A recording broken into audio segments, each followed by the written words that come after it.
All right, joining me now on the news tonight is lawyer and rise analyst Frank Tietie to critically examine the claim by the Minister of the Federal Capital Territory, Wike, that he has successfully united both the All Progressives Congress, APC, and the People's Democratic Party in Rivers State, and the legal, constitutional, and political implications of such a development. Frank, very warm welcome to Newsnight. My pleasure. Nice seeing you again. Yeah.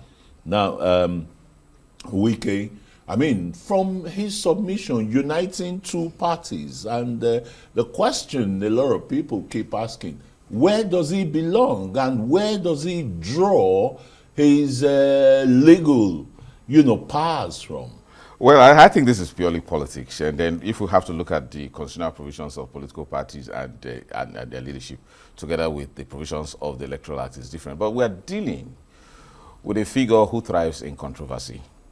He thrives in, taking a path that has not been charted before by anybody, and it seems to have benefited him. Now he's, doing it in Rivers State. Who knows what he will do tomorrow at the national level? He's actually upstaged, his own political party, his own said political party, the PDP, and its leadership, together with its presidential candidate, frustrating the party in the last presidential election. And now he's moving back to Rivers State. So the challenge, therefore, is all of his standing now, his foundation now, is President Bola Tinubu, who tomorrow may also be his victim, the way he's dealing with Governor Similai Fubara this time.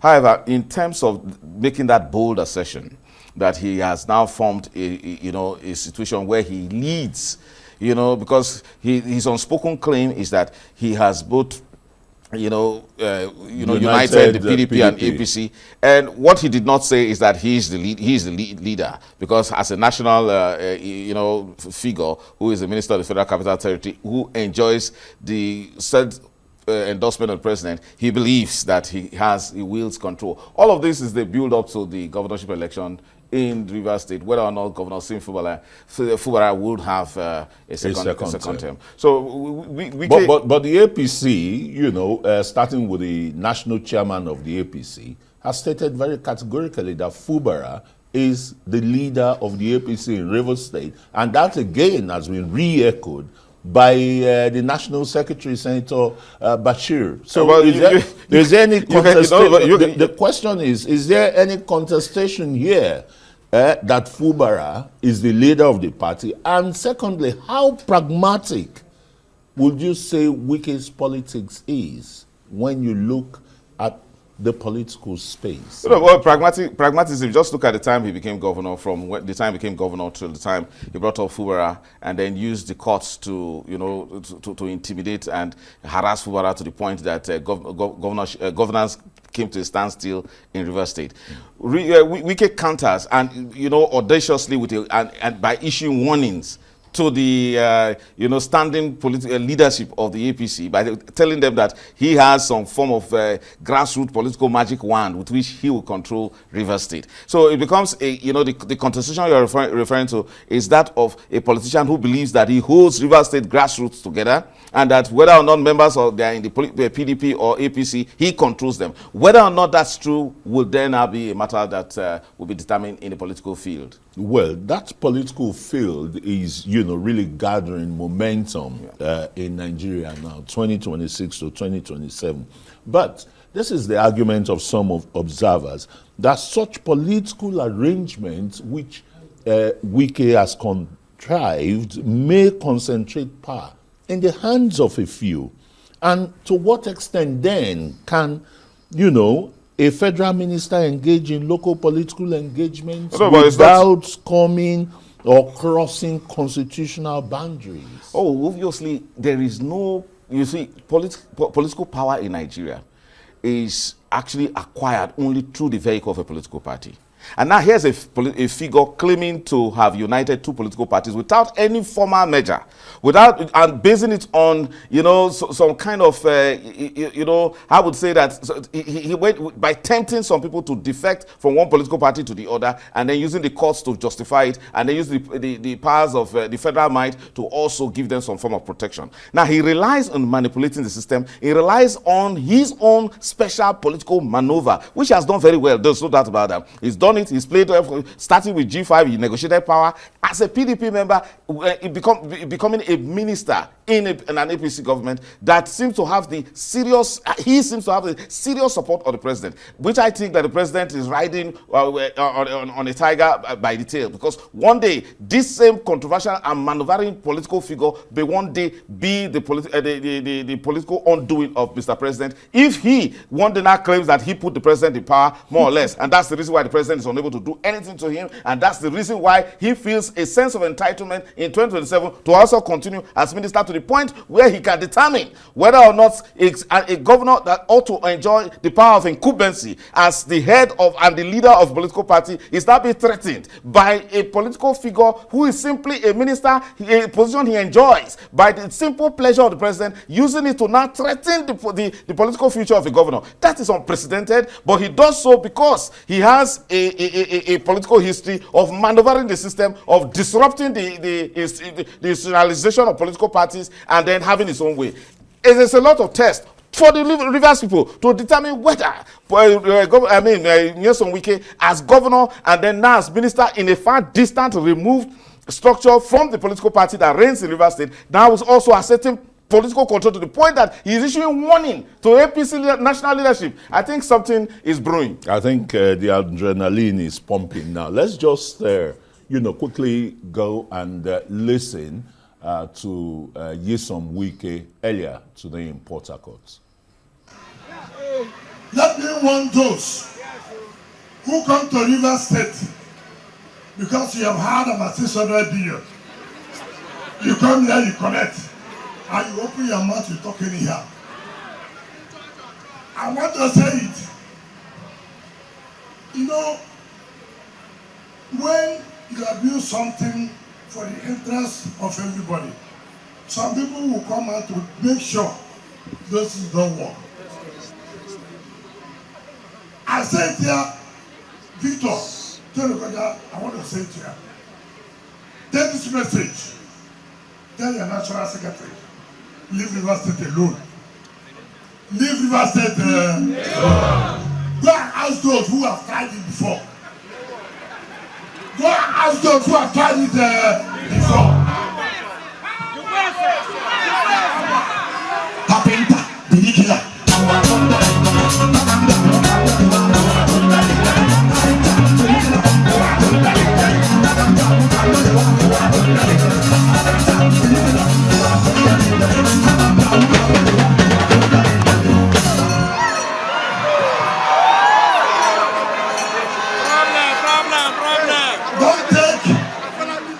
Don't take our support from Mr. President for granted.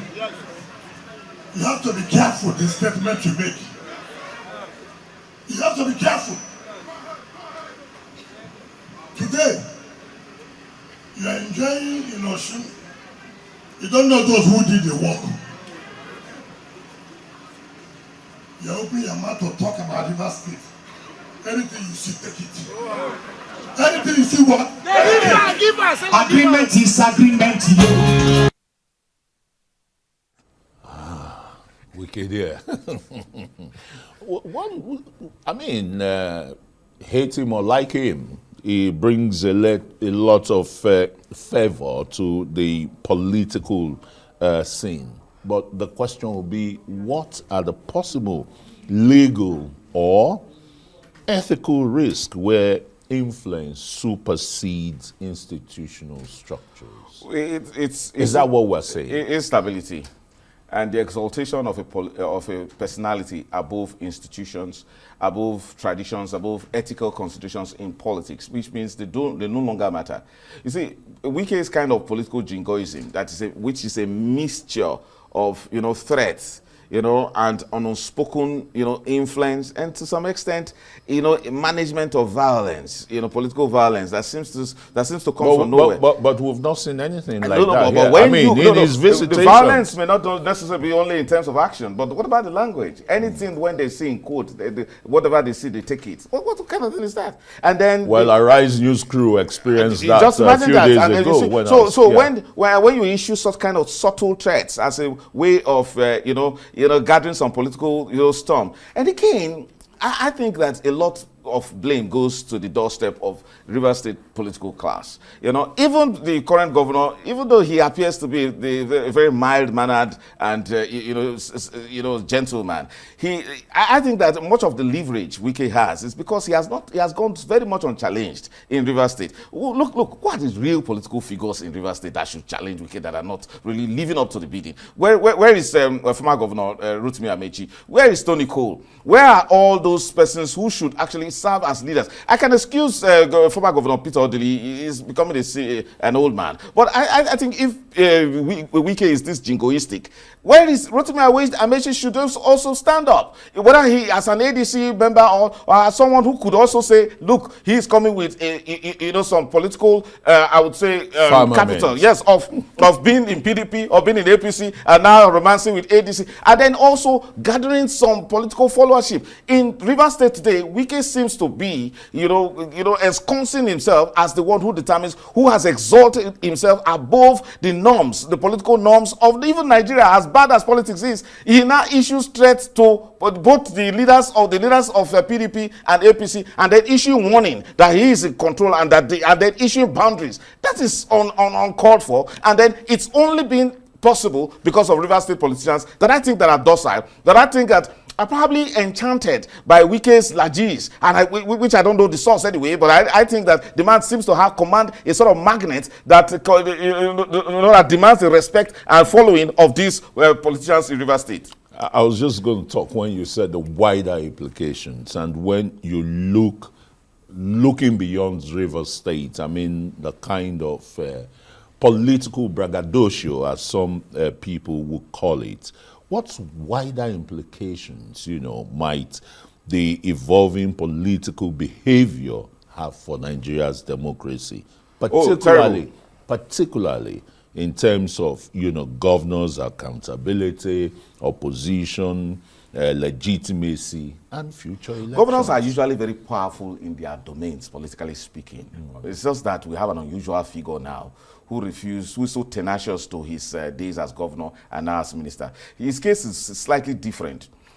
I'm a bit familiar with the politics of Delta State. So we also had a very powerful figure in the person of Yoma Agege, who served as Deputy Senate President, who was the de facto leader of the APC in Delta until the governor decided to defect. Now, what is the situation there? Wike should learn from that kind of relationship. He is submitted to the governor, and then there's some kind of political harmony in Delta State, and the people benefit for that. So when you're talking about the implication, it affects governance, it affects progress. Imagine what happened to Governor similarly Fubara and governance in Rivers State, which actually stood at standstill. There was no progress apart from the courts that spent almost so long a time determining whether some person is defected, whether a person is speaker or another person is not speaker, until the governor was even suspended for 6 months. The wider implication is that democracy is affected. You see, the cost and price of democracy that we pay is for stability, is for peace, is for progress. However, when political figures exalt and put themselves above those norms and those objectives, we now see a situation where, again,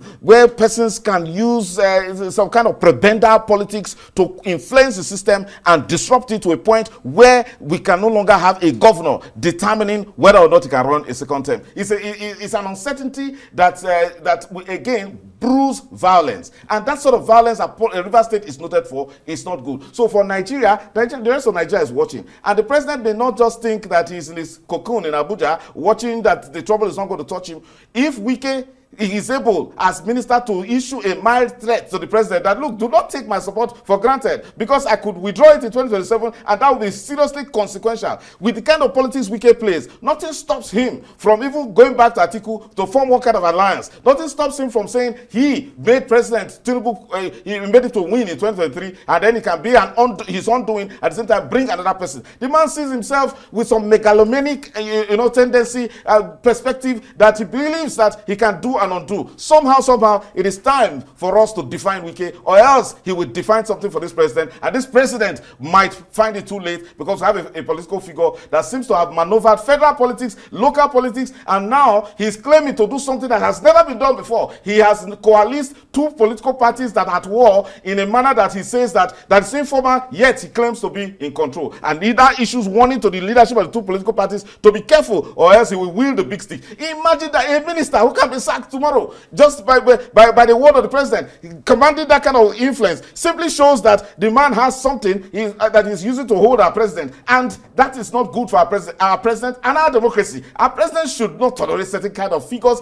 Nobody should be larger than the president in terms of political influence and the determination of the standard of democracy in our country. But look at what Wike is doing. He is defining our democracy with a measure of controversy, and that he can ride roughshod above our political norms and our laws and our constitution. That is not fair. That's not a proper thing to do in a democracy. Because some people would argue that Nigeria's democracy is now, political mercantilism. Exactly, unfortunately. So the mercantilism and mercantilist, and prebentalist manner with which he approached politics in Nigeria is so destructive, to the extent that people drop their reasoning when they decide to be political followers or political players. And this accusation goes to the politicians in Rivers State, those in PDP and in APC. Why would they not be able to subject one man to the rules? Why would a man come, leave Abuja? Of course, and look, let us be fair to Wike, whether you like it or not. It's very difficult for those of us in Abuja to criticize him when you see the outstanding progress and development that he's carrying on here. But it's painful to start thinking that if the man can perform so well in Abuja with all of these distractions in his quest to control Rivers State, what would it have been for governance if he was actually concentrating in developing Abuja? Unfortunately, that's not the situation. However, to think that he can make these kind of bold assertions without being called to order by the president becomes a very serious issue, a controversial issue for us to address, because it will affect politics in a manner where somebody talks in such a belligerent manner. I mean, the only way people can actually respond may think this is speaking the same language of belligerence, or coming back to say, let us mobilize against him. Unfortunately, we don't know if there's some measure of uncertainty in Rivers State politics with this kind of divisive and controversial figure in the person of Nyesom Wike. Well, maybe a lesson here for Nigerians is to, or rather, taking the Fayoshe's stomach infrastructure lesson very seriously in an asphyxiated environment, right? There's no doubt about that. And interestingly, the Fayoshe that you mentioned, Wike are good friends. And Fayoshe seems to understand the psychoanalysis of Wike to the extent where he issues warning that please let Wike not be your enemy. The point is that let Wike also not be the enemy of democracy or the enemy of Rivers people. Unfortunately, he seems to have his way now, and it is believed that the president should call him to order. If the president doesn't call to order, it's just a simple natural expectation in life. The president might be his next victim. So that, so let's keep watching. The Nigerian people must rise up and say, look, we cannot exalt powerful, influential people above our political norms. Our political norms should also improve beyond prebendalism and what you refer to as mercantilism, which is capture power, take the money that's meant for the development, amass it to yourself and use it to bait people and control them in a manner that is contrary to the future and of our democratic progress in this country. Thank you very much. No better place to drop the anchor, like I say always. Frank Tietie, lawyer and a Rise analyst.